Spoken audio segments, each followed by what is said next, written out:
오늘은 하나님의 밥쟁이가 여러분들에게 차고 넘치는 삶의 비결이라는 재료를 가지고 맛있는 한 상의 밥을 차려 드릴까 합니다. 요한복음 14장 27절의 말씀에 보면 평안을 너희에게 끼치노니 곧 나의 평안을 너희에게 주노라. 내가 너희에게 주는 것은 세상에 주는 것 같지 아니하리니 너희는 마음에 근심하지도 말고 두려워하지도 말라고 주님께서 오늘 우리를 권면하고 있습니다. 유대의 랍비 한 사람이 어린 학생들에게 이런 숙제를 내었습니다. 너희 일생 동안 추구하여야 할 유대한 가치의 목록을 만들어라. 한 학생이 오랫동안 생각을 하다가 목록제 1번으로 명예를 그 다음에 부를 적었습니다. 그리고 나서 얼마 후에 건강을 덧붙였습니다. 그 학생은 적어도 이 세 가지면 충분하리라고 생각하고 랍비에게 과제물을 제출하였습니다. 랍비는 얼른 그 목록을 살펴보니 고개를 흔들며 말했습니다. 이것으로는 안 돼. 너는 가장 중요한 삶의 가치를 빠뜨렸기 때문에 이 세 가지를 얻는다 해도 아무 쓸모가 없어. 내 심령 저 밑바닥에서부터 거의 흘러넘치는 샬롬이 없다고 하면 돈도 명예도 행복도 건강도 빈 껍데기가 되고 말 거야. 이렇게 말합니다. 유대인들은 샬롬을 가장 중요한 가치로 생각하기 때문에 지금까지도 샬롬하고 인사하며 예수님 당시에도 샬롬은 가장 중요한 삶의 가치 가운데 하나였습니다. 그래서 예수님도 십자가를 바로 앞에 두고 이리 가운데 양을 남겨두는 것 같이 위태로움을 느끼는 제자들에게 평안을 끼치노니 곧 나의 평안을 너희에게 주노라고 말씀하신 것입니다. 샬롬의 근본 뜻은 차고 넘친다는 뜻입니다.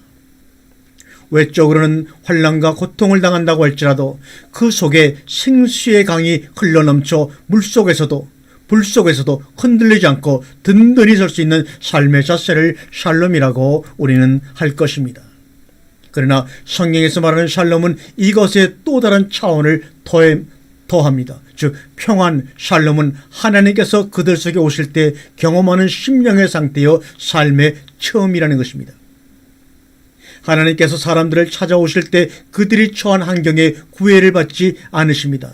가난한 자에게도 오셨고 억압당하는 자에게도 오셨고 예루살렘에게도 오셨고 감옥에도 오셨고 병든 자에게도 오셨고 부한 자에게도 찾아오셨습니다. 그들이 어떠한 환경과 처지에 있든지 간에 그들은 하나님의 오심을 경험할 때 그 속에 차고 넘치는 샬롬을 경험했던 것입니다.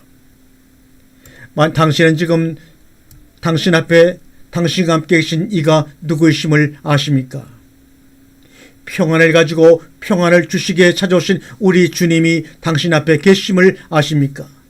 그분을 당신의 삶 속으로 들어오게 하십시오.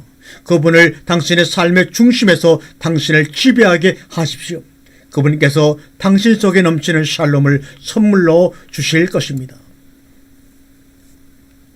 그러기 위해서는 우리의 삶 가운데 초자연적인 사고와 적극적인 사고가 진정 필요합니다. 그래서 빌립보 4장 12절에 사도 바울은 이렇게 말씀을 하셨습니다. 내가 비천에 처할 줄도 알고 풍부에 처할 줄도 알아 모든 일에 배부르며 배고픔과 풍부와 궁핍에도 일체의 비결을 배우노라. 내게 능력 주시는 자 안에서 내가 모든 것을 할 수 있느니라고 고백하였습니다. 프랑스 철학자 에밀 쿠에는 나는 날마다 새로워지며 더 나은 나를 만들어가는 법을 배웠다고 말했으나 결국에 그는 자살하고 말았습니다. 18세기 프랑스 사상가 볼테르는 계몽주의 영향으로 지성이 발달하고 과학이 발달해가는 것을 보고 예언하기를 교회는 가까운 장래에 멸망할 것이 확실하다고 했습니다. 그러나 그가 예언하던 바로 그 건물에는 현재 세계 각국의 성경을 매년 수백만 문씩 발송하는 영국 성서공회 사무실이 있습니다.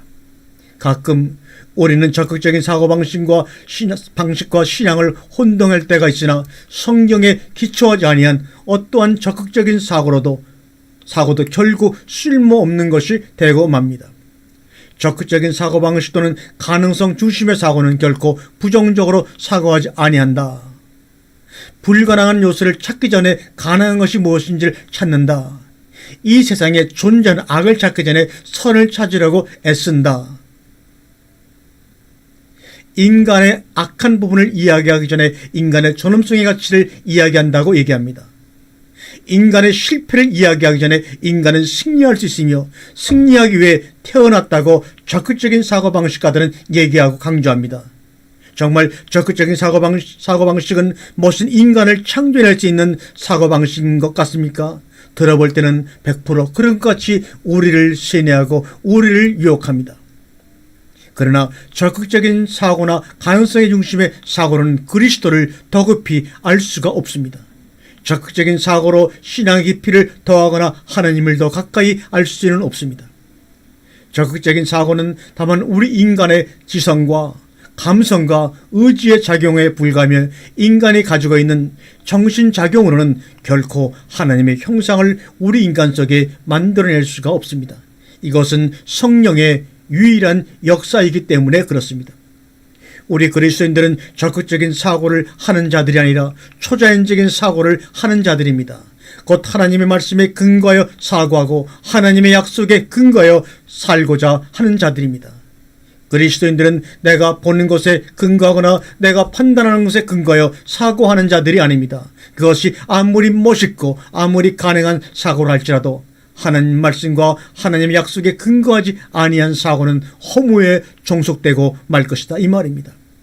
바울의 초자연적인 사고는 내게 능력 주시는 자 안에서 내가 모든 것을 할 수 있다는, 내게 능력 주시는 자 예수 그리스도 안에서 라는 것입니다.